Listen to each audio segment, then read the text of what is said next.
Assalamualaikum warahmatullahi wabarakatuh. Kembali lagi di kanal Resensi Institut. Kali ini saya akan meresensi kisah Nabi yang berjudul Nabi Yusuf. Oke, langsung saja kita mulai pada ceritanya.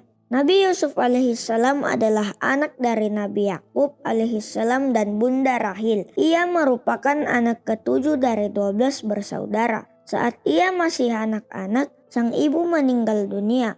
Pada suatu hari, Nabi Yusuf alaihissalam bermimpi melihat 11 bintang bulan,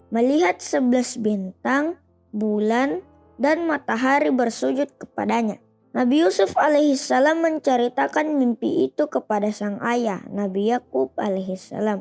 Janganlah engkau ceritakan mimpi itu kepada saudara-saudaramu. Aku khawatir mereka akan mencelakaimu, kata Nabi Yakub alaihissalam. Saudara-saudara Nabi Yusuf alaihissalam membencinya. Mereka iri karena sang ayah sangat menyayangi Nabi Yusuf alaihissalam. Mereka juga membenci adik Nabi Yusuf alaihissalam yang bernama Bunyamin. Pada suatu hari, Nabi Yusuf alaihissalam diajak oleh saudara-saudaranya berburu. Semula, Nabi Yakub alaihissalam enggan memberi izin. Namun karena terus didesak, ia akhirnya memperbolehkan. Sesampainya di sebuah tempat, mereka melemparkan Nabi Yusuf alaihissalam ke dalam sebuah sumur. Sebelum itu, mereka melepas pakaian Nabi Yusuf alaihissalam dan melumurinya dengan darah hewan. Saat kembali ke rumah, saudara-saudara Nabi Yusuf alaihissalam mengarang cerita dusta. Wahai ayah kami, sesungguhnya kami pergi berlomba dan kami tinggalkan Yusuf di dekat barang-barang kami. Lalu ia dimakan serigala dan engkau tentu tidak akan percaya kepada kami, sekalipun kami berkata benar. Nabi Yakub alaihissalam merasa sangat sedih. Ia terus menangis hingga membuat matanya buta. Sementara itu, sekelompok kafilah dagang beristirahat di dekat sumur tempat Nabi Yusuf alaihissalam dibuang. Salah satu dari mereka menimba air ke dalam sumur. Ia terkejut saat mendapati seorang anak turun terangkat. Anak ini rezeki kita. Kita akan menjualnya di pasar budak, teriaknya gembira. Nabi Yusuf alaihissalam dibeli oleh seorang pejabat Mesir yang bernama Kitfir Al-Aziz. Ia membawa Nabi Yusuf alaihissalam pulang untuk membantu pekerjaan sang istri, Zulaika. Nabi Yusuf alaihissalam tumbuh menjadi pemuda yang sangat tampan, jujur, dan berakhlak mulia. Suatu hari, Nabi Yusuf alaihissalam difitnah oleh Zulaika. Akibatnya, ia dipenjara. Di dalam penjara, Nabi Yusuf alaihissalam tidak berhenti berbuat kebaikan dan berdakwah. Ia dihormati oleh para penghuni penjara. Ia juga dikenal ahli dalam menafsirkan mimpi. Pada suatu hari, Raja Mesir mendapatkan mimpi aneh. Ia bermimpi melihat 7 sapi gemuk dimakan oleh 7 sapi kurus. Ia juga melihat 7 bulir gandum yang hijau dan 7 bulir yang kering. Mimpi itu sudah dinyatakan kepada para pembesar kerajaan. Namun tidak ada satupun yang dapat mengartikannya.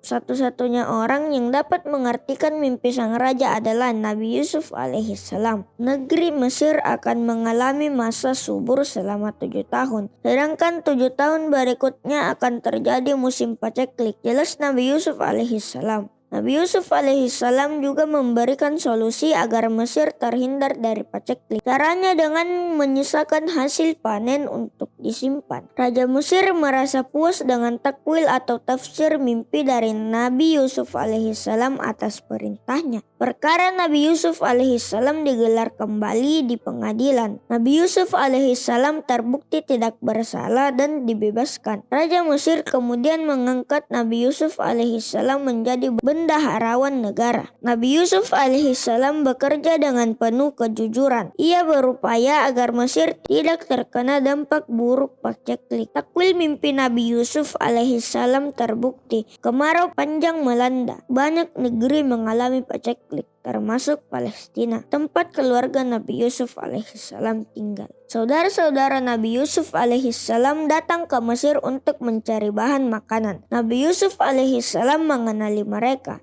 namun mereka tidak mengenali Nabi Yusuf alaihissalam. Ketika mereka akan kembali kepada Palestina, Nabi Yusuf alaihissalam berpesan, "Jika kemari lagi, bawalah saudaramu yang seayah." Saudara-saudara Nabi Yusuf alaihissalam datang ke Mesir lagi dengan membawa Bunyamin. Tanpa diketahui saudara yang lain, Nabi Yusuf alaihissalam memberitahukan identitas dirinya kepada Bunyamin. Ia juga menahan Bunyamin agar tetap berada di negeri Mesir. Saudara-saudara Nabi Yusuf alaihissalam kemudian pulang tanpa membawa Bunyamin. Sangat sedih hingga jatuh sakit, saudara-saudara Nabi Yusuf alaihissalam datang kembali ke Mesir untuk meminta bantuan. "Tuan, tolonglah kami. Ayah kami telah kehilangan 2 putranya hingga membuat beliau sangat bersedih dan sakit," kata mereka. Nabi Yusuf alaihissalam berkata, "Apakah kalian masih ingat kejahatan yang kalian lakukan terhadap Yusuf? Dari mana Anda mengetahuinya?" tanya mereka dengan wajah ketakutan. "Sesungguhnya akulah Yusuf," kata Nabi Yusuf alaihissalam. Akhirnya saudara-saudara Nabi Yusuf alaihissalam terkejut dan sangat menyesali perbuatan mereka. Mereka menangis sambil memohon maaf pada Nabi Yusuf alaihissalam. "Pulanglah kalian dengan membawa gandum-gandum ini. Aku titipkan bajuku ini dan usapkan ke mata ayah," kata Nabi Yusuf alaihissalam. Nabi Yusuf alaihissalam juga merasakan kerinduan yang sangat dalam kepada ayahnya. Sesampainya di rumah, saudara-saudara Nabi Yusuf alaihissalam memberikan baju itu kepada sang ayah. Atas izin Allah Subhanahu wa Ta'ala, Nabi Yakub alaihissalam dapat melihat kembali. Mereka kemudian berangkat ke Mesir. Tiba di Mesir, Nabi Yusuf alaihissalam dan Nabi Yakub alaihissalam berpelukan. "Ayah, inilah arti dari mimpiku dulu. Allah telah memberikan kebaikan yang sangat banyak kepadaku," kata Nabi Yusuf alaihissalam. Setelah berhasil mengatasi paceklik, Nabi Yusuf alaihissalam diangkat menjadi Raja Mesir. Ia dan keluarganya hidup bahagia di sana. 17 tahun kemudian, Nabi Yakub alaihissalam wafat. Adapun Nabi Yunus alaihissalam wafat ketika berusia 110 tahun. Jenazahnya dibawa ke negeri Syam untuk dimakamkan di samping makam ayah dan kakeknya. Itulah kisah Nabi Yusuf alaihissalam. Ada pertanyaan?